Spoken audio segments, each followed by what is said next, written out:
This podcast is intended to provide information for educational purposes only and to serve as a starting point for you to have a conversation with your personal physician. Nothing stated on this podcast should be considered medical advice. Consult with your physician before undertaking or changing any treatment plan. My theory is, especially those of us have had surgery, we have a really valuable amount of real estate when we eat. And so my thing is, if I'm going to take up that real estate with food, I want it to be things that are going to benefit me. Well, we want to welcome back one of our previous podcast guests, Laura. Welcome, Laura. Hi. And Laura is here because we asked you back because you have a very successful peer support group. And as we talked about on your original episode, you have a bit of a cult-like following, but really it's about these community and the environment in which you have been able to cultivate with the people who are in your group. So we wanted just to kind of give you the opportunity to dig a little bit more into that and share about your experience as a peer leader and a little bit more about, you know, how you've been able to grow such a beautiful community within our community. Sure. I don't know what's different about our group, but we've connected a little bit of a family. We have a little running joke after you started talking about the cult following, that we're Laura's losers. And, it just kind of sticks. Motivation, laughter, and weight loss support is run on Tuesday nights on the nutrition program. And, I've got several regulars that come every week. And I've got some people that kind of come and go and check it. But, we basically just kind of share our thoughts, share how people are feeling. We do a lot of, I took Zoe's course on this today or this, and what do you think has worked for you? And so we share a lot of personal stories. And that connection, is just kind of coming. Most of the people that come in are either post or pre-op. We've had several people, that have checked it out and have come back because they've enjoyed what they've heard.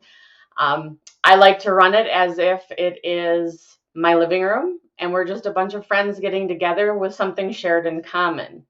Many times people who are on this journey feel a little bit lost because I think we tend to overthink things a little bit. And so I think the feedback that I've personally gotten is that, people like coming in because that they feel that they're not abnormal, they're not struggling, and that this is a normal part of the process. I love that. I think that's so important because so many people, because of all the obesity bias that's out there, so many people really, despite the fact that 40% of our country is overweight, if you're in that 40%, you're basically made to feel alone. It's very isolating. Yeah. It's like, what did you do to yourself? How did you, you brought this on because of your own behaviors. And as we learn more and more about obesity, we understand that's not true. And that's kind of makes it doubly hard. It's like, I'm working my butt off here. I'm doing everything right. I'm eating right. I'm exercising and the weight's not coming off. And I'm being told it's my fault. And I'm eating better than everybody around me. Mm-hmm. And that's just got to be like the most frustrating, damaging emotional experience. Like, how do you, and I think our patients are coming to you because it gives them an opportunity to not feel that way and to feel like they're part of something. They're not alone. So how are you doing this? What are your thoughts on this? Well, I think from being in the prospect of, I was 125 pounds heavier 19 months ago before I had my surgery. And while my story and situation is different from pretty much everybody else, as everybody's journey is, we recently had a discussion, I think 2 weeks ago, in regards to stalls post-op. And whether you're on a, diet and exercise weight loss journey or you're post-surgical, stalls are a total normal part of the process. You guys talk about it all the time. But I think hearing it from a surgical patient, I think hearing it from other people in the room kind of makes those that are going through that very frustrating struggle a little bit easier. And so I think that sense of community that, oh, so and so did that, and oh, this is how they went ahead and got through it. Even though it's the same stuff that you guys have shared with us, I think it's just a little bit different coming out of somebody that maybe we know that's kind of walked that journey. So, can you think of any other, like maybe specific examples from your own experience that you've been able to share with the group and really like basically tap onto your own experiences in order to help support the group, but also allowing you to stay on track and staying accountable to your own goals as well? Sure. So one of the conversations that we have quite a bit, especially with like newly surgical patients or those that are under that 8-week period, am I going to ever be able to eat normal again? And I've shared many times that absolutely you're going to be able to eat normal again. It's not, the pureed. I think the pureed stage for everybody is probably the hardest. Um, but for example, I think tonight's conversation will probably kind of come around the fact that I just returned last night from vacation. We went to Minnesota and met two of our three children, and our granddaughter turned 8 yesterday. And her big wish was to go to the Mall of America. So we met in Minnesota, and we went to the Mall of America. And I was able to eat relatively healthy the entire trip. I had birthday cake. I didn't have a whole slice, but I had a few bites. We had pizza. We had nachos. And while those aren't on the recommended food lists, I still had the things that were good on it, the vegetables, the protein. I was able to pick out, a salmon quinoa bowl. And so I think by sharing those types of stories, the fact that, at 19 months post-op, that I'm still able to eat real food. I'm no longer in that, area of where, I can't have this or I can't have that. And I think that tends to calm a lot of Yeah. fears.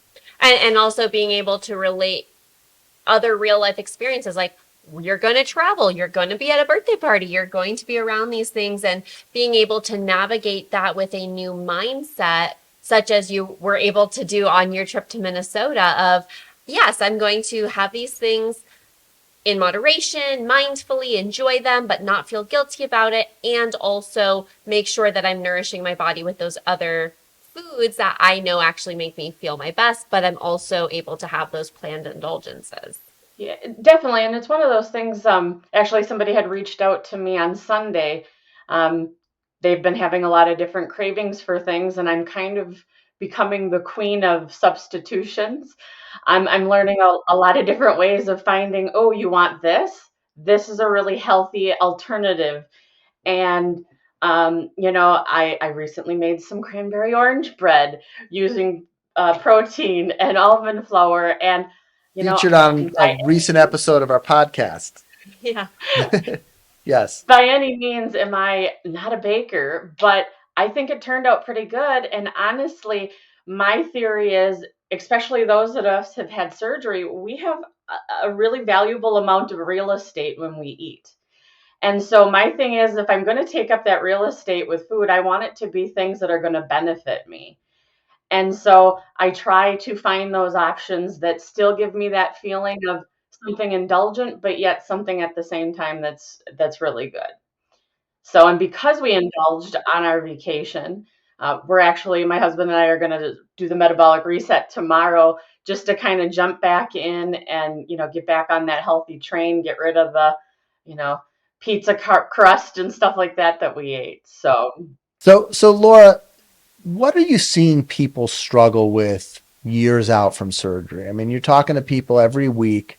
What are people struggling with? Like what's hard about surgery long term? I think everybody focuses on like, oh, am I going to be able to recover and am I going to be able to get through this? And there's a lot of fear and anxiety around the surgery, but truthfully, people do great from that. They recover pretty well.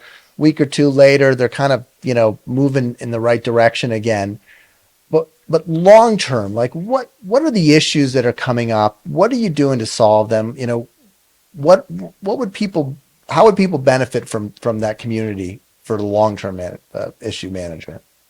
Again, I think it's the overall support and community of being able to say, whether they're 3 months post-op or we've got somebody in there that's 7 years post-op, it's the not falling into bad habits, the not beating oneself up when they have slipped and eaten something that maybe isn't the best for them for us. Um, just kind of being able to be there to support one another to say, hey, we all make journeys. It's almost like as if someone is an alcoholic. There's always those bad habits with food to kind of fall back into. And it's just kind of, I always say at the beginning of the meeting, especially if there's new people in there, one word I don't choose to use in here is the F word. And by the F word, I mean failure. None of us are failures at anything in life. We just tend to think as weight loss patients a little bit more critical of ourselves, I think, just because we've got those boundaries and things to stay within. And so I think just kind of being able to talk through with people that, you're doing a great job. We're human beings. We're going to make choices. We're going to make mistakes. And recently, I think someone had shared that they had experienced dumping. And while that's a very uncomfortable thing, I think that knowledge of, okay, you've learned your lesson. You're not going to have that blizzard from Dairy Queen. You're going to find something else to substitute with. And so it's just basically that positive reinforcement and support of, you're doing okay. You're all right. I think that's so important too, and especially, and we try to talk about this, but you look at the metabolic reset diet, and it basically is like you got to be perfect every day, perfect. You one drop of artificial sweetener, you have failed the diet, you're off of it. And I think Zoe does a great job of making sure people don't understand that's not the deal. That's not what we're aiming for because that's unrealistic. And it sounds to me like you're also bringing that into the support group. And I think that's something that everybody needs to understand. Is first of all, is that you're gonna screw up from time to time after bariatric surgery. I've never met a bariatric surgery patient who eats perfectly. No such thing. Yeah. And it kind of goes back to a concept that I've been talking about a lot is removing the end date, that finish line. There is no finish line. The finish line is when you die. Right. That we're taking away that finish line, which means we're taking away the pressure. Right. Right? It's if you have a Dairy Queen blizzard, it's not, oh my gosh, I screwed up. May as well, start over on Monday and say screw it all weekend. Right. It's this was a moment. I'm going to show myself some grace, get back onto what, not even what's healthy, but what's making and having that mindset shift of I want to eat aligned with my goals and I want to eat the foods that make me feel my best energy and Right. Those sorts of things. So knowing that there is no finish line removes the pressure and removes that idea of being a failure. Yeah. That's people call that the arrival fallacy, or I call it exoneration, which is like after surgery, I'm going to be free of all food issues. And this surgery will just solve all of those problems. And then what happens is you get there and you realize it didn't. And then there's this intense depression, fear, anxiety that comes from that. And I think it's so great that people, the way you overcome this, I think, is you go sit with other people who are like, hey, I'm further out from this. And I've eaten the nachos. I've had a bite of birthday cake. That's not how this is. You'll never have this freedom, but you also don't need it. It's not necessary. Like this is your ride. This is your path. And there's going to be ups and downs. And you just have to understand that that's just how it goes. And we're all in this with the exact same rules. Nobody out there is winning it, Right. Absolutely. How do you find and how do you help people in your group navigate comparison? So comparison, there's a lot of like uplifting, motivational, inspiration that can happen from a group, but I anticipate there's also a bit of maybe self-comparison. You're 3 months out, you lost 50 pounds. I only lost 40. How do you handle that?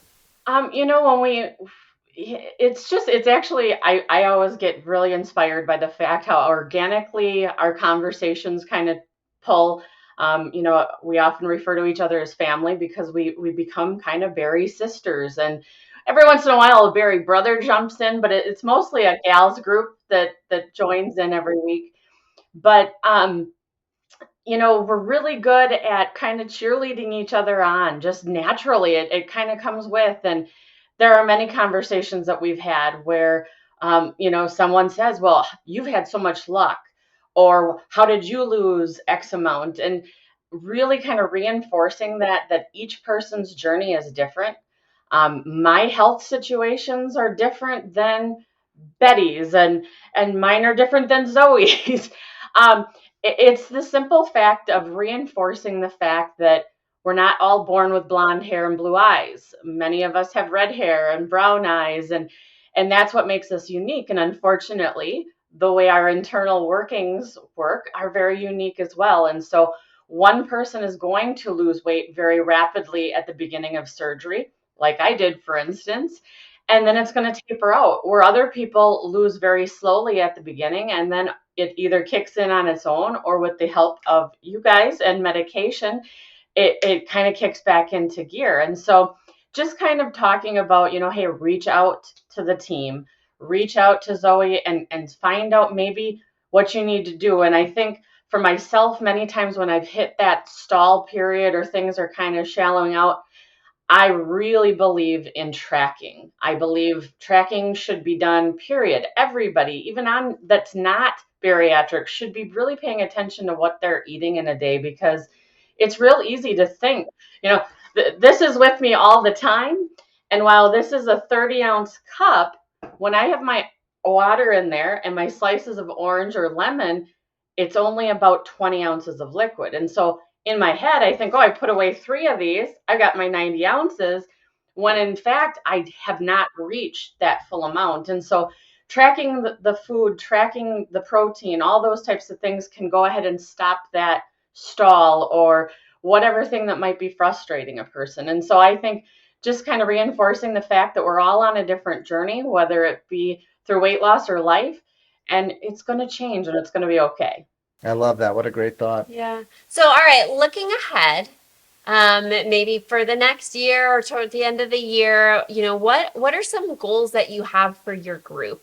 Are there any new, initiatives or ideas that you might be implementing? Anything that you might, as a group, be working towards over the next several months? You know, Again, it just kind of depends on where we're at. I'm actually hosting a end of summer get together for everybody, just because seeing everybody through the camera is great. But most of us are here in Tucson, and so it's nice to be able to have that connection. Um, and so just kind of getting together at the end of the year. Um, and I think those types of things bring us as a group closer.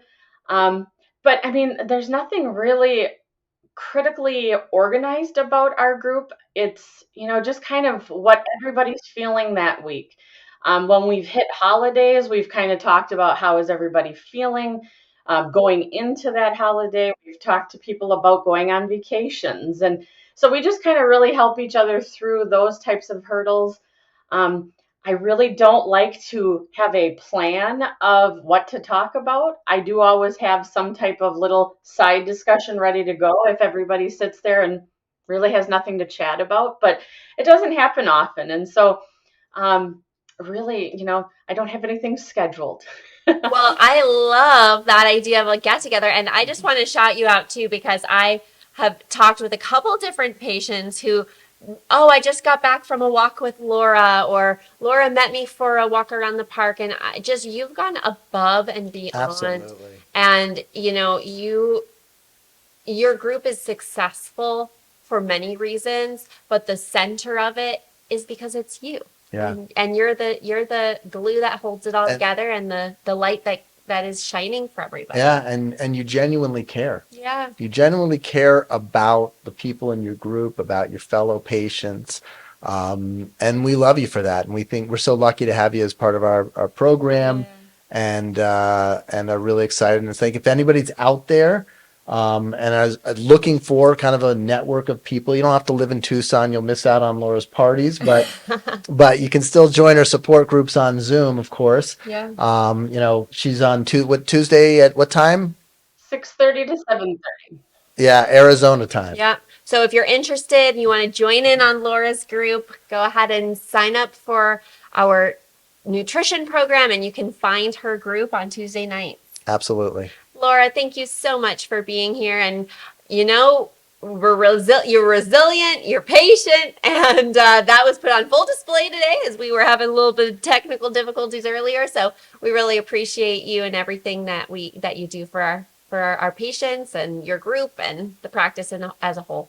And I appreciate you guys entrusting me with other people on this journey, because it is a genuine care. And if I can help one other person, I feel like I've done something good for myself. I think you've helped a lot more than one. Oh, absolutely. Yeah. Yeah. All right. Great to see you, Laura. You We'll take talk care. soon. All right. Bye-bye.